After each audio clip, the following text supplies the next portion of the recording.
Hello everyone, I'm Neil, and in this series I'll be building a trading bot, and I'll be showing you guys my process of building the trading bot. I will be getting recommendations from you guys using comments and other stuff, and we will be building our trading bot and improving it together. I will show everything I do, and I will try to share the code on GitHub for you guys to be able to install and use it.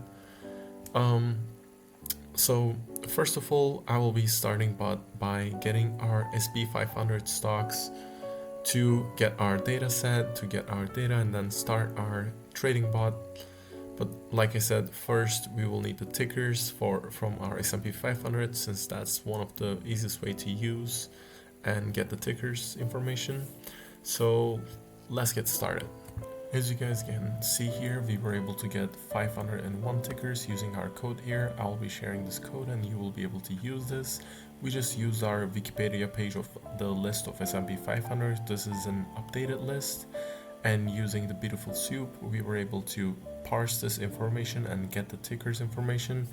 And for you guys to be able to see, here you go, I will be printing the tickers, and then we will be able to see that we were able to install almost all of the tickers in the S&P 500 right now.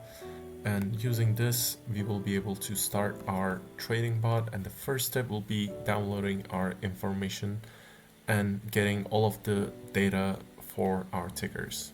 And now we can continue by downloading our information, and to be able to do this, I will be importing Yahoo Finance as like this, and I'll be importing pandas, of course, since we will need that. And here we will start by downloading our data, and for this I will say a new data frame called data, and then here we will call the Yahoo Finance download. The reason why I use this function is because this function is really useful when we are about to install more than one ticker information. For this one we will say tickers. And for start date, I will enter an early start date because I want to have a lot of data that we can use to train our models, and we can use it however we like. And I will not be entering end information since we don't need that. And I will finally be entering auto adjust.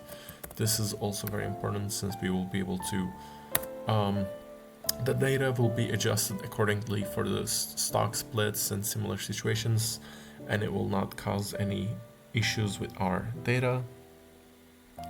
And let's install and print the data. And as you guys can see here, once we download this data and then once we print this, let's run it and let's see.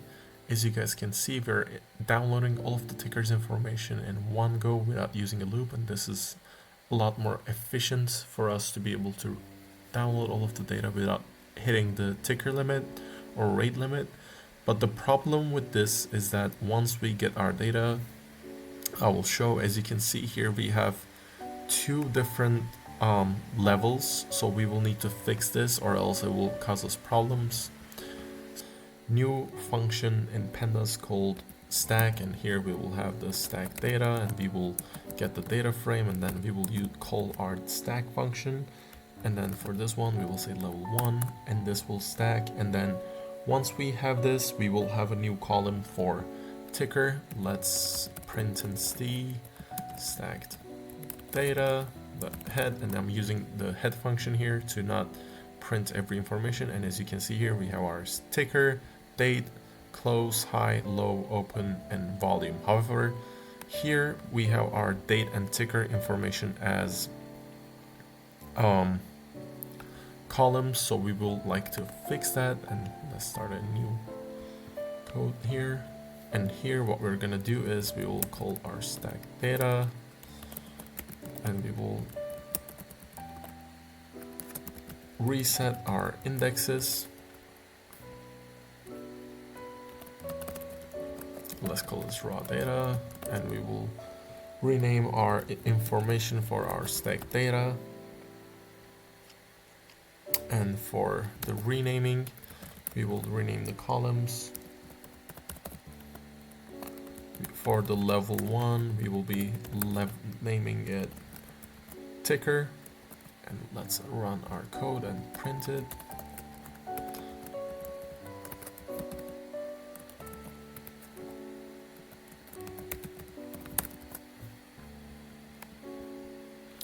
And as you guys can see here, now we have a great structure. We have our date, we have our prices, we have our tickers, price information, and everything we need, including volume. And here we can use this data as however we like. It's a well structured data. And before we finally finish our first episode, what I would like to do is that I want to save this data, and instead of running and downloading all of the information all the time, we will have a CSV file for this, and this will be much more useful since we can just use this anytime we want, even if we don't have the internet access.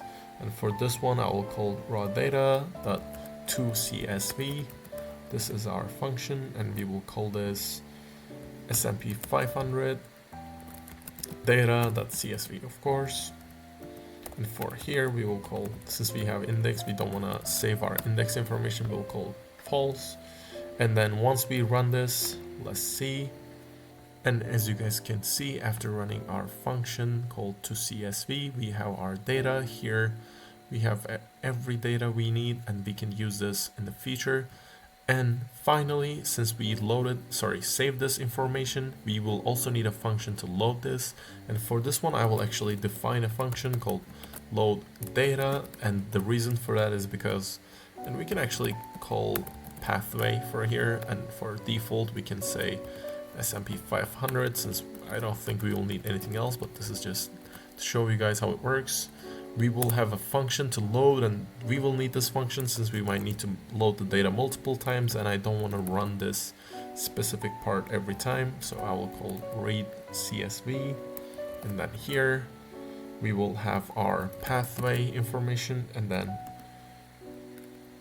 we will say parse dates, and then that will be our date information. This is important because we'll be parsing it. And then finally, we will return our df, which is our data frame. And for here, we can say data frame equals load data. Load data. And once we run this, we should be able to get our data frame. And I don't believe that we have anything called data frame. Let's see. Yes, as you guys can see, we have our information here. We were able to save it, we were able to load it, and we were able to get our tickers and data and everything.